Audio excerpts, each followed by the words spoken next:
राधे राधे, जय माता की भक्तों।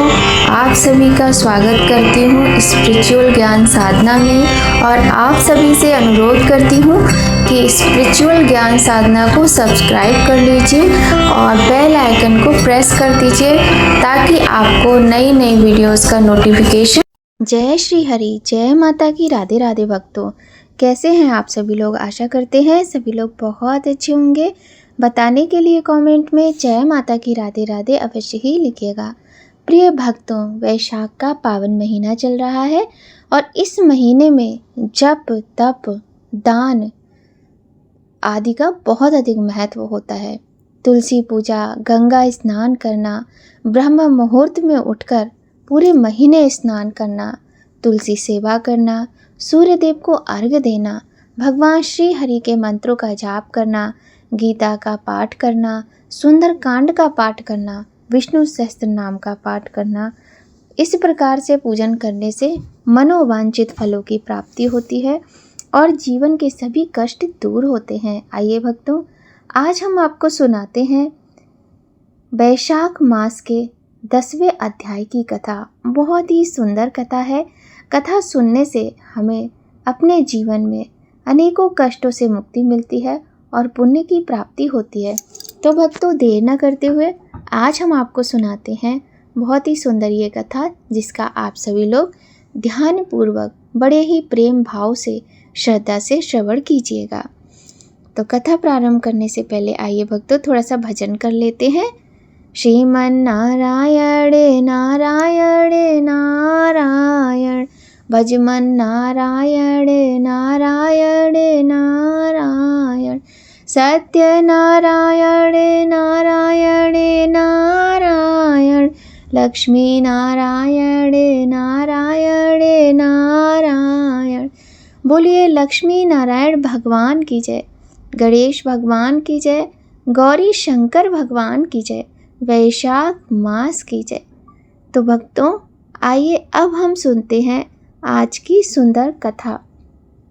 मैथिल बोला कि हे ब्राह्मण, आपने कामदेव की स्त्री रति का चरित्र वर्णन किया और देवताओं का हित बताया। जो अशून्य शयन का व्रत धारण किया वह मैंने सुना। अवश्य व्रत के धारण करने की विधि भी वर्णन कीजिए। इसमें क्या दान करना चाहिए, इसकी विधि क्या है, पूजन की क्या विधि है और उसका फल क्या है। हे भूदेव, यह सब मेरे सामने कहिए। इन बातों को जानने की मेरी बड़ी अभिलाषा है। यह सुन के श्रुतदेव कहने लगे, हे राजन, यह व्रत महापापों का नाश करता है। इसका नाम अशून्य शयन व्रत है।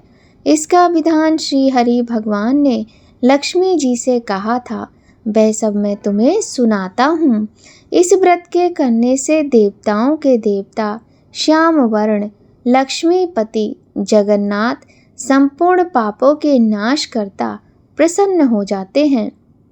राजन, इस पाप नाशक व्रत को किए बिना जो गृहस्थ धर्म में प्रवृत्त हो जाते हैं, उनका सब करना निष्फल होता है। हे महीपते, श्रावण शुक्ल द्वितीया के दिन इस अशून्य शयन नाम के सर्वोत्तम व्रत को धारण करें। चातुर्मास में हविष्य मात्र भोजन करें। फिर चातुर्मास व्यतीत होने पर सम्यक पारायण के तथा लक्ष्मी नारायण का पूजन करें। पारायण के दिन भक्ष्य भोज्यादि चारों प्रकार के भोजन करें। फिर किसी ब्राह्मण को उपहार देवें। सोने अथवा चांदी की मनोहर मूर्ति बनवाएं, पीतांबर धारण कराएं, सुंदर वनमाला से सजाएं तथा सफ़ेद पुष्प और सुगंधित द्रव्यों से पुरुषोत्तम भगवान का पूजन करें। तत्पश्चात ब्राह्मणों को शय्यादान, वस्त्रदान दें। ब्राह्मण भोजन करावे और ब्राह्मण और ब्राह्मणी दोनों को संग भोजन करावे। दक्षिणा दे पूजन करें। ऐसे नित्य प्रति 4 मास तक जनार्दन भगवान का पूजन करता रहें। फिर मार्गशीर्ष आदि मासों में पूर्ववत हरि भगवान का पूजन करें।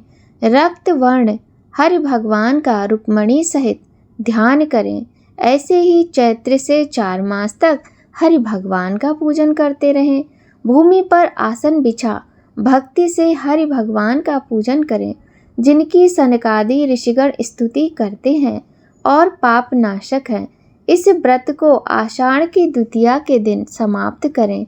उस दिन अष्टाक्षर ओम नमो नारायणाय इस मंत्र से हवन करें। मार्गशीर्ष आदि मासों में पारणों के दिन विष्णु गायत्री नारायणाय विद्महे इस मंत्र से हवन करें और चैत्रादि मासों में सहर्ष शीर्ष इस पुरुष सूक्त के मंत्र से हवन करें। पंचामृत, खीर, घृतपक, मालपुआ भोग के लिए बनाएं। उसे प्रतिमा के सम्मुख निवेदन करें। पहले श्री नारायण को स्नान कराएं, बीच में कृष्ण महाराज की सोने की प्रतिमा दें, अंत में बारहा जी की चांदी की प्रतिमा दें। फिर केशव आदि नाम से ब्राह्मणों को भोजन करा श्रद्धा अनुसार 2 वस्त्र और अलंकार आदि से पूजन कर घी मालपुआ उपायनार्थ ब्राह्मण के निमित्त 12वें दिन दें। फिर पूर्व कल्पित प्रतिमा को संपूर्ण अलंकारों से आभूषित कर आचार्य को दें और शैया का संकल्प करें। उसके ऊपर लक्ष्मी नारायण का विधिवत पूजन करें। कांसे के पात्र दें। फिर पूर्व वस्त्र अलंकार और दक्षिणा सहित किसी उत्तम वैष्णव और स्त्री ब्राह्मण को भी दें। ब्राह्मण की विधिवत पूजा करें और भोजन करावें। दान मंत्र लक्ष्म्या अशून्य शयनम यथा तब जनार्दन, हे जनार्दन, जैसे आपकी शैया लक्ष्मी से अशून्य है, वैसे ही हे केशव इस शैयादान से मेरी भी शैया अशून्य हो। इस प्रकार भगवान की प्रार्थना कर आप भोजन करें। पुरुष सौभाग्यवती स्त्री अथवा विधवा अशून्य शयन के निमित्त इस व्रत को धारण करे। हे राजन, ये अशून्य शयन व्रत विस्तार पूर्वक मायने तेरे सामने वर्णन किया। इसके करने से भगवान जगन्नाथ प्रसन्न होते हैं। ऐसे भगवान की प्रसन्नता से देवताओं से भी दुर्लभ कार्यों की प्राप्ति होती है और अनेक प्रजाओं की वृद्धि होती है। इसी कारण से जैसे बने वैसे ये व्रत करना चाहिए। जो मनुष्य विष्णु धाम में जाने की इच्छा करता है उसको इस व्रत को अवश्य करना चाहिए। अब ये सब वर्णन हो गया। अब तुझे और क्या सुनने की इच्छा है, बता। यह सुन राजा ने फिर श्रुतदेव जी से इस प्रकार पूछा, हे महाराज, वैशाख में छत्रदान करने का क्या महात्म्य है, यह भी मुझे विस्तार पूर्वक बताइए, क्योंकि वैशाख के कर्तव्य शुभ कर्मों को सुनते मेरी तृप्ति नहीं होती। यशवर्धक और पुण्यवर्धक राजा के ऐसे वचन सुन श्रुतदेव जी महाभाग राजा से कहने लगे कि जो कोई धूप से व्याकुल हो महात्माओं को वैशाख में छत्री दान करते हैं उनको अनंत फल मिलता है। यहाँ मैं एक प्राचीन इतिहास कहता हूँ। ये इतिहास वैशाख मास में किए छत्रदान की पुष्टि करता है। सतयुग में एक हेमकांत नाम का बंगाल का राजा था। वह कुशेत्रु का पुत्र बड़ा बुद्धिमान बलवान था। वह एक दिन शिकार खेलता हुआ घने वन में चला गया। वहाँ अनेक प्रकार के मृग और शूकरों को मारता हुआ वह बहुत थक गया तो दोपहर को मुनियों के आश्रम में पहुंचा। उस समय शतर्ची नाम ऋषि व्रत में मग्न समाधि लगाए ध्यान कर रहे थे। उनको यह भी मालूम ना था कि आश्रम में कौन है, अतः ऋषि ने राजा का उठकर सम्मान नहीं किया, ज्यों के त्यों निश्चल बैठे रहे। यह देख राजा क्रोध करके उन्हें मारने को उद्यत हुआ। तब ऋषि के 10 सहस्त्र शिष्यों ने उसे रोका और कहा, हे दुर्बुद्धे, सुन, हमारे गुरु समाधिस्थ हैं, उनको यह भी नहीं मालूम है कि बाहर क्या हो रहा है। तू क्रोध करने योग्य नहीं है। जब शिष्यों ने यह कहा तब क्रोध में विह्वल होकर कहने लगा, हे ब्राह्मणों, मैं थक गया हूँ, तुम ही मेरा आतिथ्य सत्कार करो। राजा के वचन सुनकर शिष्य बोले, हम भिक्षुक बिना गुरु की आज्ञा क्यों करें, हम तो गुरु के अधीन हैं और क्या आतिथ्य करें। शिष्यों के ऐसे प्रत्युत्तर सुन राजा ने उन्हें मारने के लिए धनुष उठा लिया और बोला, मैंने तुम्हारी दस्यु और पशुओं से अनेक बार रक्षा की है, मुझसे ही तो तुमने प्रतिग्रह लिया है और मुझे ही शिक्षा देते हो। ये महाकृतघ्नि अपने को बहुत बड़ा मानते हुए भूल गए हैं। ये बड़े आतताई हैं, इनके मारने में कुछ दोष नहीं। इस प्रकार अत्यंत क्रोध कर वह मनुष्य धनुष से बाढ़ छोड़ने लगा तो वे भागने लगे। उन्हें रोककर राजा ने उनमें से 300 शिष्य मार डाले। तो डर के मारे शीर्ष सभी शिष्य आश्रम छोड़कर भाग गए। जब सभी शिष्य आश्रम से भाग गए तब आश्रम में रखी हुई वस्तुओं को पाप बुद्धि सैनिकों ने उन सब वस्तुओं को ले लिया। सबने खूब भोजन किया, इसमें राजा का भी अनुमोदन था।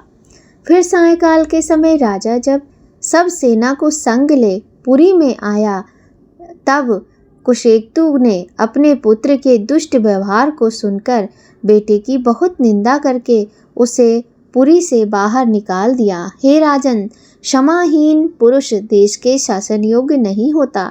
जब पिता ने उसे त्याग दिया तब राजा हेमकांत व्याकुल होकर गहन वन में चला गया, जहाँ उसे उन ब्राह्मणों की हत्या सताने लगी।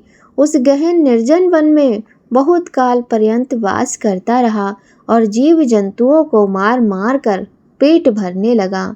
उन हत्याओं के पाप से उसकी कहीं भी स्थिति ना हुई, जहाँ तहाँ मारा मारा फिरने लगा। ऐसे उस दुरात्मा के 28 वर्ष बीत गए। एक दिन तीर्थ यात्रा करते करते त्रित नामक मुनि वैशाख महीने में दोपहर के समय उस वन में चले गए। वह मुनीश्वर धूप से व्याकुल हो रहे थे, तृषा के मारे पीड़ित हो रहे थे। कहीं वृक्षहीन स्थान में वह ऋषि मूर्छित होकर गिर पड़े। दैव योग से वह हेमकांत त्रित मुनि को देखता हुआ और राजाओं में अधम उसके हृदय में तृषार्थ मूर्छित और थके हुए ऋषि को देखकर दया उत्पन्न हो गई।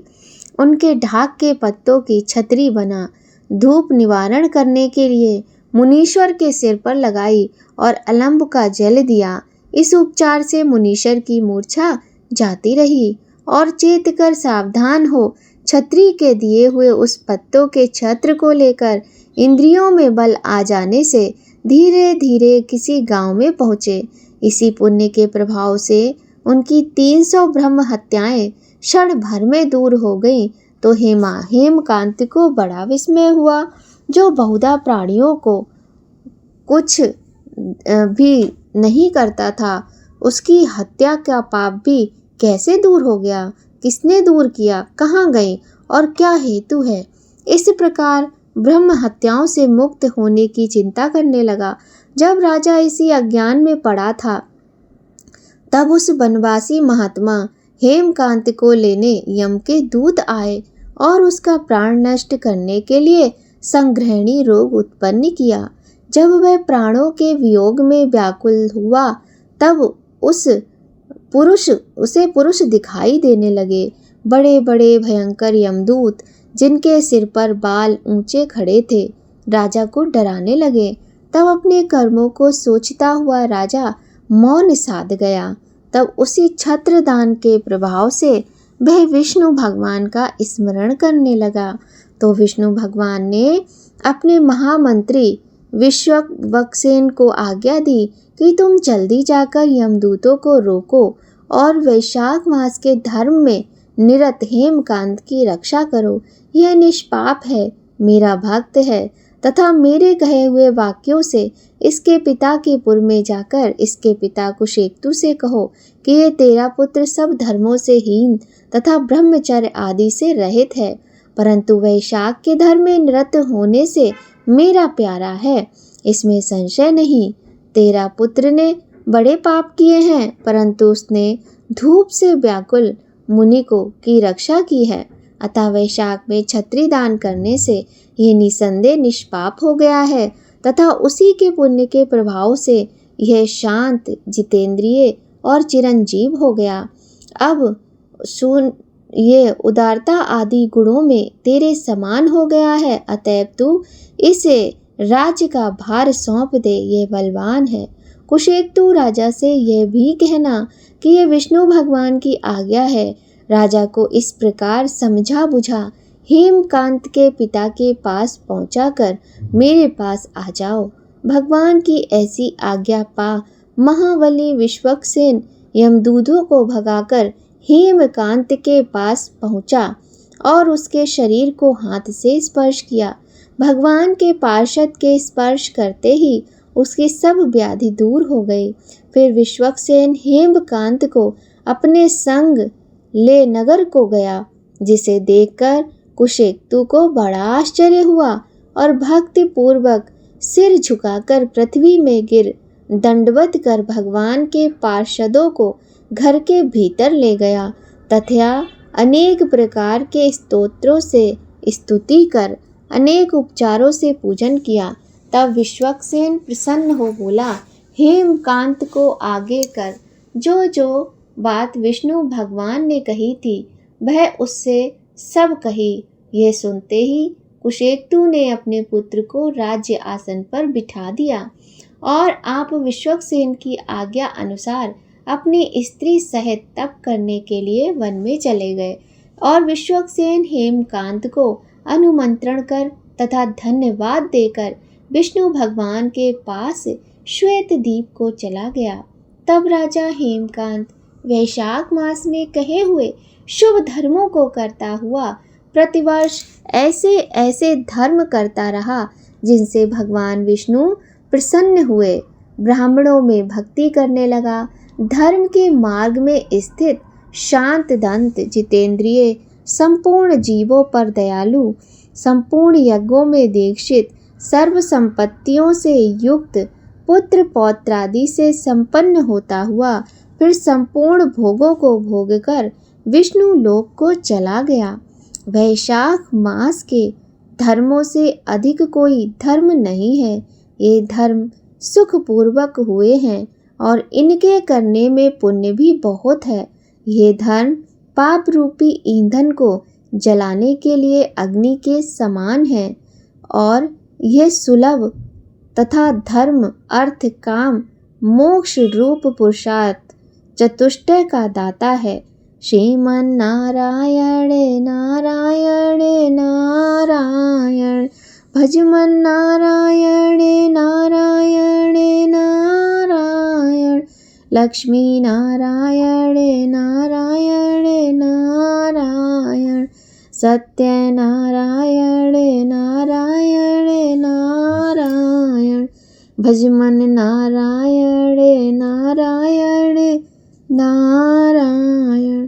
बोलिए लक्ष्मी नारायण भगवान की जय। बोलिए गौरी शंकर भगवान की जय। प्रिय भक्तों, आज की बहुत ही सुंदर कथा का हमने यहाँ पर श्रवण किया। कथा आपको यदि अच्छी लगी हो तो वीडियो को लाइक जरूर कीजिएगा। प्रिय भक्तों, अब हम करते हैं श्री कृष्ण कृपा कटाक्ष स्तोत्र का पाठ। तो आप सभी भक्तगण भी इस स्तोत्र का पाठ यदि प्रतिदिन करते हैं तो आपके सब दुख दूर होकर समस्त मनोकामनाएं पूर्ण होती हैं। भक्तों, यदि आप कुछ ना करें, सिर्फ आप भगवान श्री कृष्ण के कृपा कटाक्ष स्तोत्र का पाठ प्रतिदिन कर लें तो भी आप भगवान आपसे बहुत अधिक प्रसन्न होते हैं और समस्त मनोकामनाओं को पूर्ण करते हैं। तो आइए भक्तों, प्रारंभ करते हैं श्री कृष्ण कृपा कटाक्ष स्तोत्र का यह बहुत ही सुंदर सा पाठ। भगवान श्री कृष्ण राधा रानी दोनों का ही आपको कृपा कटाक्ष स्तोत्र का पाठ करना चाहिए। यदि आप श्री राधा रानी के श्री कृपा कटाक्ष स्तोत्र का पाठ करते हैं तो भगवान श्री कृष्ण की कृपा आपको प्राप्त होती है। राधा रानी का नाम भजने से भगवान श्री कृष्ण की कृपा मिलती है और भगवान श्री कृष्ण का नाम भजने से हमें राधा रानी की कृपा मिलती है। तो आइए भक्तों, करते हैं बहुत ही सुंदर सा ये पाठ। मूकं करोति वाचालम पंगु लंघयते गिरिम यति कृपा तमहम वंदे परमानंद माधवम। अर्थात जिनकी कृपा से गूंगे बोलने लगते हैं, पंगु पहाड़ को लांघ जाते हैं, उन परमानंद स्वरूप माधव की मैं वंदना करता हूँ। ना हम बसामि बैकुंठे योगिनां हृदयेन च मद्भक्ता यत्र गायन्ति तत्र तिष्ठामि नारदा। अर्थात भगवान तो केवल वहीं विराजते हैं जहाँ उनके भक्त उनका गुणगान करते हैं। कलिकाल में भगवान केशव का कीर्तन ही भव सागर से पार कराने का एकमात्र साधन है। भजे ब्रजैक मंडनम समस्त पाप खंडनम स्वभक्त चित्त रंजनम सदैव नंद नंदनम सुपिच्छ गुच्छ मस्तकम सुनाद वेणुहस्तकम अनंग रंग सागिरम नमामि कृष्ण नागिरम मनोज गर्भ मोचनम विशाल लोल लोचनम विधूत गोप शोचनम नमामि पद्मलोचनम करार विंद भूधरम स्मितावलोक सुंदरम महेंद्र मान दारुणम नमामि कृष्ण वारणम कदम्ब शून्य कुंडलम सुचारु गंड मंडलम व्रजांगनयक वल्लभम नमामि कृष्ण दुर्लभम यशोदया समोदया सगोपया सनंदया युतं सुखैकदायकं नमामि गोपनायकं सदैव पादपङ्कजं मदीयमानसे निजं दधाने मुक्तिमालिकं नमामि नन्दबालिकं समस्तदोषशोषणं समस्तलोकपोषणं समस्तगोपमानसं नमामि नन्दलालिसं भुवो भरावतारकं भवाब्धिकर्णधारकं यशोमती किशोरकं नमामि चित्तचोरकं दृगन्त्यकान्तभङ्गिनं सदा सदालिसङ्गिनं दिने दिने नवं नवं नमामि नन्दसम्भवं गुणाकरं सुखाकरं कृपाकरं कृपाकरं सुरदुषन्निकन्दनं नमामि गोपनन्दनं नवीने गोपनागरं नवीने केलिलं पटं नमामि मेघसुन्दरं तडितप्रवाल सत्पटं समस्त गोपमोहनं मृदम्बुजैकमोदनं नमामि कुञ्जमध्यगं प्रसन्नभानुशोभनं निकामकामदायकं दृगन्त्यचारुसायकं रसालवेणुगायकं नमामि कुञ्जनायकं विदग्धगोपिकामनो मनोगतल्पशायिनं नमामि कुञ्जकानने प्रवर्धवहनपायिनं किशोरकान्तिरञ्जितं दृगञ्जनं सुशोभितं गजेन्द्रमोक्षकारिणं नमामि श्रीविहारिणं यदा तदा यथा तथा कस्तथैव कृष्णसत्कथा मया सदैव गीयतां तथा कृपा विधीयतां प्रमाणिकाष्टकद्वयं जपत्यधीत्यापमान् भवेत् नंद नंदने भवे भवे सुभक्तिमान। हे प्रभु, मेरे ऊपर आपकी ऐसी कृपा हो कि जहाँ कहीं जैसी भी परिस्थिति में रहूं, सदा आपकी सत्य कथाओं का गान करूं। जो पुरुष स्त्री इन दोनों राधा कृपा कटाक्ष व श्री कृष्ण कृपा कटाक्ष अष्टकों का पाठ या जप करेगा, वह जन्म जन्म में नंद नंदन श्याम सुंदर की भक्ति से युक्त होगा और उसको साक्षात श्री कृष्ण मिलते हैं। बोलिए श्री कृष्ण भगवान की जय, बोलिए राधा रानी की जय। प्रिय भक्तों, यह थी आज की सुंदर कथा। और आज की ये सुंदर वीडियो आपको कैसी लगी कमेंट करके ज़रूर बताइएगा। यदि आपको वीडियो अच्छी लगे तो लाइक कर दीजिएगा और बेल आइकन प्रेस करना बिल्कुल भी मत भूलिएगा। तो भक्तों, ऐसी ही सुंदर कथाओं के लिए आप चैनल को सब्सक्राइब जरूर कीजिएगा और शेयर भी कीजिएगा। मिलते हैं आपसे बहुत जल्द नई कहानी नई जानकारी में। तब तक सभी लोग खूब खुश रहिए, स्वस्थ रहिए, प्रसन्न रहिए। जय माता की भक्तों। राधे राधे।